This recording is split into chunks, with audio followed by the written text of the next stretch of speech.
Hello, yun, what's up mga kanimpi, panibagong araw, panibagong video. So may nakita ako sa na gumawa ng test light.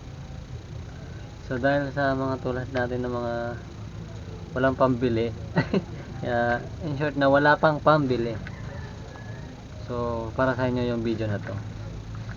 So itatry ko lang din naman to mga kanimpi, kasi wala rin ako pambili, kaya ito na lang gagawin natin.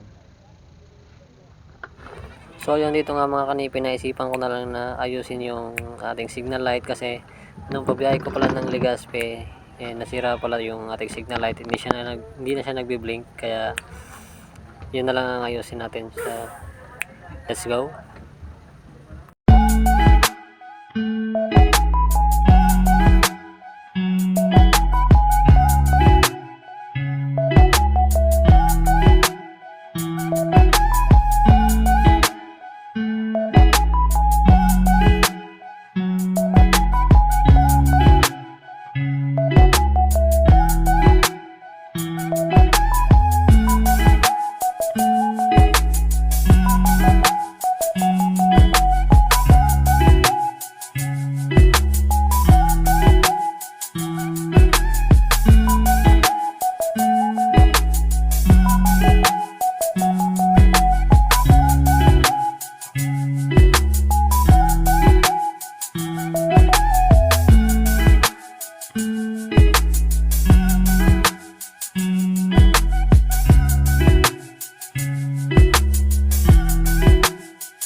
So yun mga kanipi, dahil hindi na nga natin mahanap kung nasa nakalagay yung relay, nagpatulong na tayo kay lolo nyong YouTube.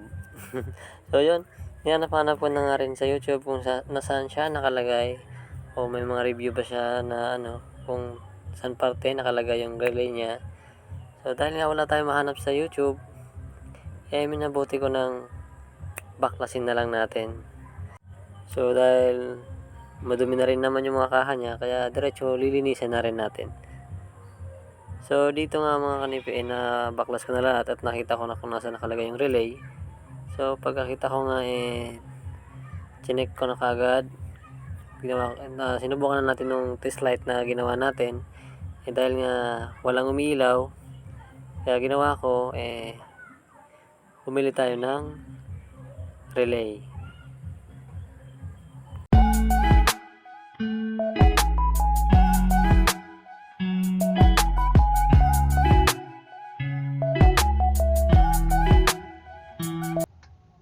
So dito nga mga kanipi, pagkarating ko pa lang, sinabit ko kagad yung relay kahit wala pang tanggal-tanggal ng helmet. So eto siya pag ginamit, tumutunog yung relay na nabili natin.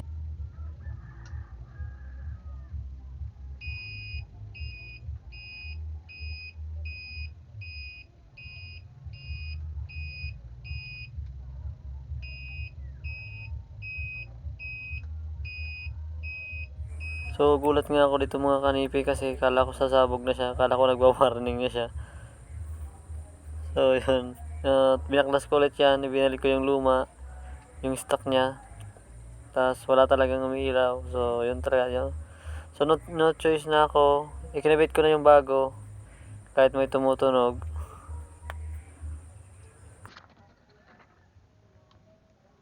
So yun mga kanipi, sira na talaga is yung flasher, ay yung relay.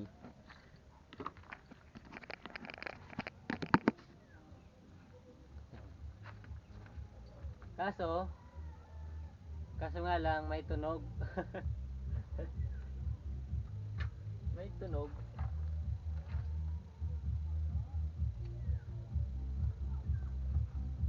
So ito yung bago.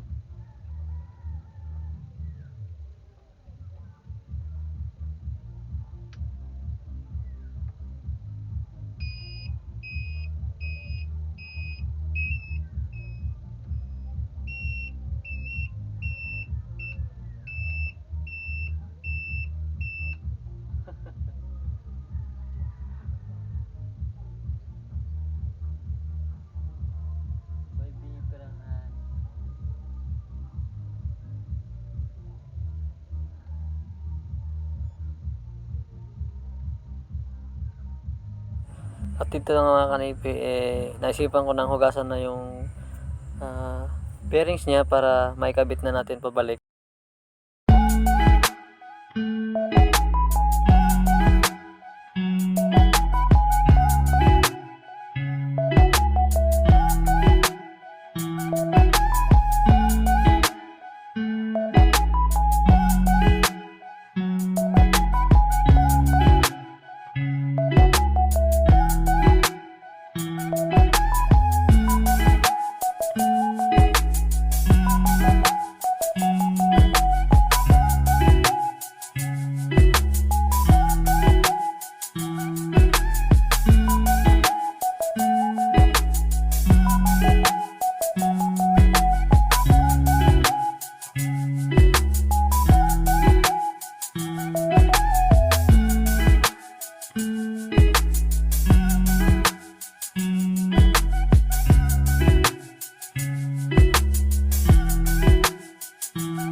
Yung what's up mga kanipi, pasensya na kayo, di ko na di na pala na record yung panghuli kasi na full storage niya pala yung memory card. So ito yung stock na may stock na